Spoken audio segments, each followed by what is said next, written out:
Welcome to Make Something with me, David Picciuto, and today I'm going to show you how to make segmented plant pots, one with a lathe and one without a lathe. Check it. Today's video is brought to you by Squarespace. Welcome back everybody to Make Something. I really hope everyone is doing okay. You might recall a few weeks ago we made this little corner desk in my shop, and I have these two potted plants here on the desk. Those plants need to be repotted into something a little bit bigger. So I thought I would use up some scraps to make some segmented pots, and we're going to do it two ways. We're going to do one with the lathe and one without the lathe. In woodworking, there's always more than one way to do something. We're going to use up some scraps that I already have, so I don't even need to leave the house. So let's go through the closet and see what we have. This is my storage closet here, and there's a bunch of mahogany, and I think we're going to use that for the main part of the planters. And then over here, I think we have some other woods that we can use for some contrasting pieces. So the very first thing I need to do is just get out some wood that I think is going to work, and we'll start cutting it up. So I found what I think is enough of the mahogany. This would be a lot easier if this was already 3/4 inch thick, but it's not. I'm just using what I have here. So I am going to rip everything by 3/4 of an inch by 1 3/16 of an inch. I have all of my pieces cut. I even found some hickory to use as accent pieces. It is 3/4 of an inch thick and 1 3/16 inches wide. How did I come up with those numbers? Well, the 3/4 inch thick, that's going to be the height of each layer, and the 1 3/16 inches wide, that comes from this great website called blocklayer.com. It is a free website, and it's going to do all of the calculations for you. So I know that I want 12 segments per layer, and the ring outside radius is going to be 3 inches, which is going to give us a 6-inch diameter. And then the thickness of the piece, we'll leave it at 3/4 of an inch. And then the margin inner and margin outer, that's going to give us a little bit of room to play with. We'll set that to 3/16 and 3/16. I know I need to cut pieces that are 1 3/16 inches wide. The length of each piece, the inside measurement, is going to be 1 1/16. Don't worry about those crazy fractions. Round up or down to make it easier on yourself. The outside diameter doesn't need to be exactly 6 inches. This is one of my favorite new tools in the shop. This is a digital protractor. For a 12 segment layer, we need to find an angle of 75 degrees. So we're going to take our digital protractor and we're going to zero it out at 0, of course. And then we're going to move this until it gets to 75 degrees. And then we'll lock that down tight. And so I can use that to set my miter gauge on the table saw. This is the miter gauge that came with my saw, and I've got a board screwed on the front here. And I can take my protractor and just set that up against the blade and then lock that down. So now you can take any one of your pieces and just run that through the blade.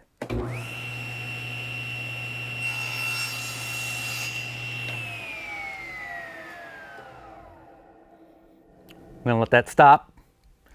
And then we can use this as the stop on our fence here. I know that this bottom length of this segment is supposed to be 1 1/16 according to blocklayer.com. So from that curve on our fence, I can measure over 1 1/16 and make a mark.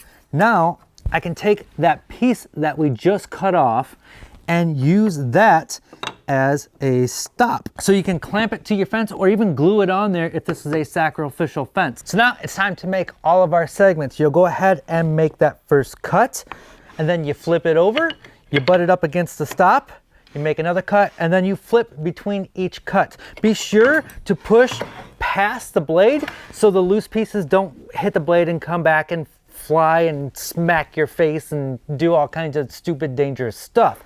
And then when you get down to the last couple pieces, you might want to use a pencil with an eraser on there to hold it down to keep your hands safe.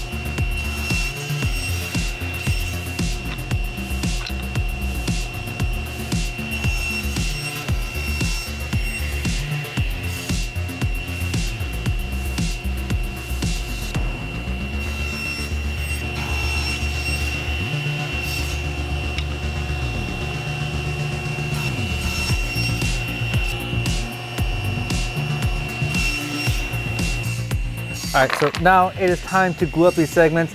I've already done a couple and I know that my angles aren't perfect. So I'm just going to take off the edge just a little bit by rubbing it on the sandpaper here. On like 2 or 3 of them. That should be good. And then we'll just add glue to one side of all of them. Rub that in. And we'll start piecing it together. And we're just going to clamp them together with some rubber bands. Simple as that. You don't need a lot of clamping pressure, just enough to hold it together. The strength of this is going to be in the layers, not the individual pieces. So I'm not worried too much about clamping pressure just yet. Flip it over, looking good.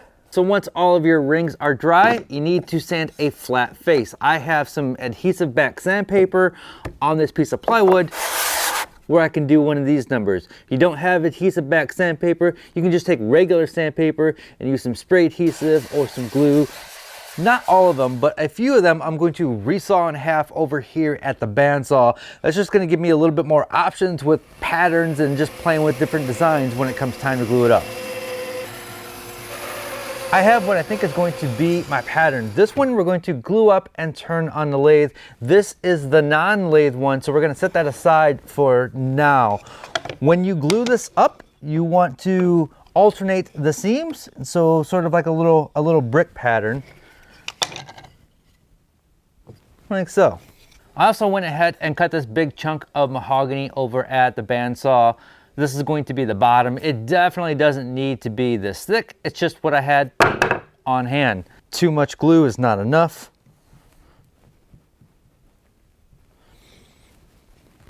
Now I'm just going to clamp this to the bench. Throw any old piece of wood on top of there to give me some even clamping pressure. For this one that we're not going to glue on the lathe, I'm going to glue up only 2 pieces at a time and not the whole assembly. This will make a little bit more sense here in a bit. Got the sections glued up here. I'm just going to stack them for now. Throw a board on top of that, and then a weight, concrete weight that I made. And we'll let that one dry with no clamps. So now we got this guy chucked up on the lathe. We're gonna square it up. We're gonna round it up. Round it. We're gonna turn it into a circle. We're gonna lathe it.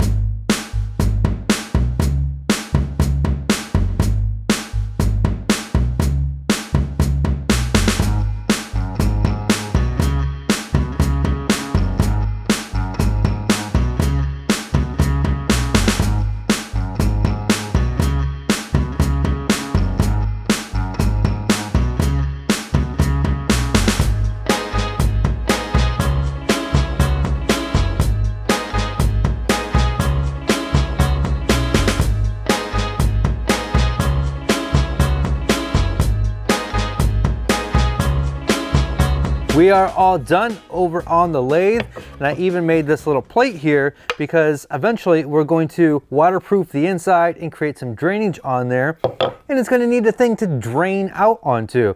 So we're going to set this aside and we're going to work on this one. This is the non-lathe one, and this is how this is going to work. We're going to draw in our inner circle and our outer circle, and then we're going to sand away the inner circle with the spindle sander. Or if you have one of those spindle drums for your drill press, you could do it that way. And then the outside diameter we'll cut on the bandsaw. We'll get everything nice and close, and then we'll glue these guys up. I'm not real worried about the inside because it's going to be filled with dirt. It is a plant after all. But once we get this all glued up, we can sand the outside all nice and beautiful, and then also create this little profile that we have down here on the bottom. I made a circle template here. You could do this on the bandsaw, or if you have a paint can or anything that's the right size. And now we'll draw our outer circle.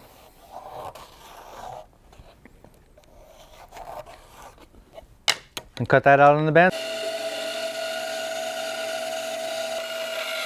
Now we have all the rings cut. I went ahead and cut a bottom for the bottom, and we're just going to glue it up and try to line it up as best as possible. So now it's time to make this bottom dish for the non-lathe one. So I've got a piece of mahogany here, and then I cut out a template here that I'm going to use with the router. Now you could do this with a jigsaw. You could even do this with the bandsaw. You would have to do it in 2 halves and then glue it back together. So I'm just going to clamp this on here. I've got a bit in my router that has a bearing on there that's going to ride along the template.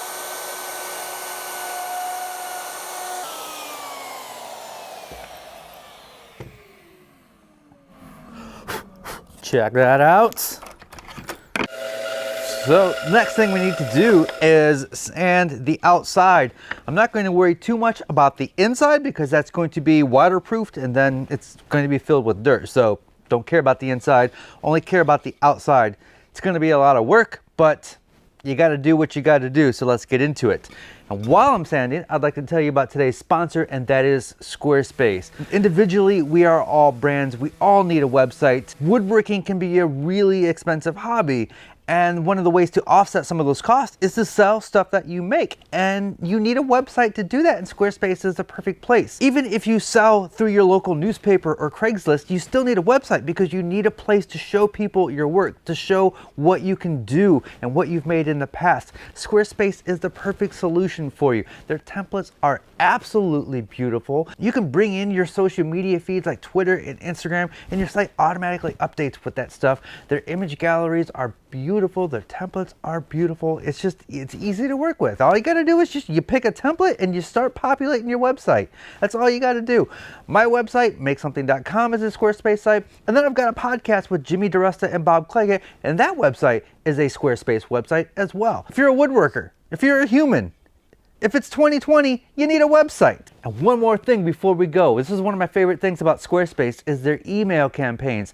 I can update my website with a new post, and then I can bring that post automatically into an email blast and send that out to the people who subscribe to my email newsletter. It's that freaking easy. Squarespace.com. And when you're ready to launch, squarespace.com/makesomething for 10% off your first purchase of a website or domain. Thank you, Squarespace. I appreciate you. I appreciate all of you watching.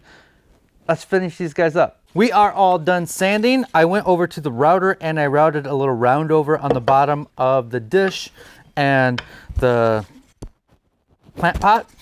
And so now we're going to waterproof the inside, and I am using some Total Boat epoxy for that. And so what I'm going to do, I'm just going to brush it on the inside here and on the dish as well. Don't worry, we'll do the drain holes later. I wanted to get the epoxy in here without it draining through the drain holes. So we'll then drill the drain holes and then fill in the drill part, the holes. We'll take care of it. We will take care of it. It's going to be okay if the epoxy settles on the bottom and creates a thicker layer in the bottom, because if you're watering a plant, that's where the water is going to go. After the epoxy dried, I drilled some drain holes along the bottom and then coated those drain holes with more epoxy and then added some wax to the outside and repotted them. There they are. They look fantastic. One with the lathe and one without the lathe, and they just sit on these little dishes here. But look at this. That came out really, really good. This one is with the lathe. I can tell because there's a little lip on there. And then this is the one without the lathe and no little lip on there. All the tools and stuff that I use, they'll be linked down below. Somebody out there is already typing on their keyboard angrily that I repotted them wrong, or this isn't the right light, or I did this or that the incorrect way. Stop it. We don't need that right now. We don't care that you worked in the garden department for Kmart for 5 years. They're going to be fine. They're going to be just fine. Okay. So the point of this was, well, the actual point was to beautify this desk a little bit back here. But the secondary point was to show that there are many ways to do something in woodworking. If you have a lathe, that's the easier way to go. If you don't have a lathe, you can still do segmented turnings.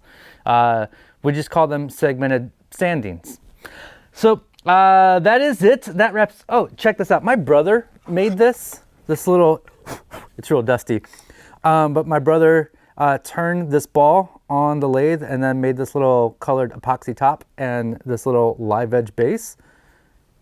That is super cool. Maybe I should take a cue from my brother and make a video on this.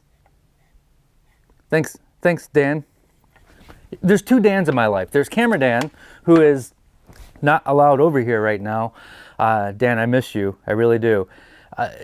And then my brother Dan. Yeah, Camera Dan just makes life so much easier.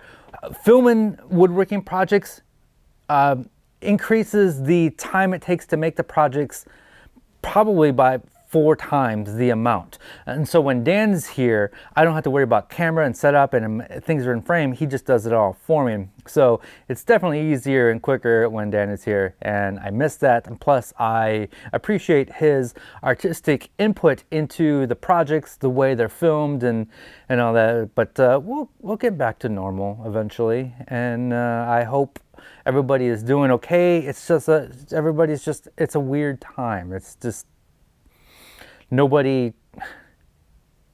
it's weird. Everything is weird. So I hope you enjoy that video. We'll be back eventually. Maybe tomorrow we'll make another video. I don't know. I don't know. Everything is weird. So I hope you're healthy. I hope you're doing well. I hope your family is doing well. It's weird. As always, be safe, have fun, stay passionate, make something.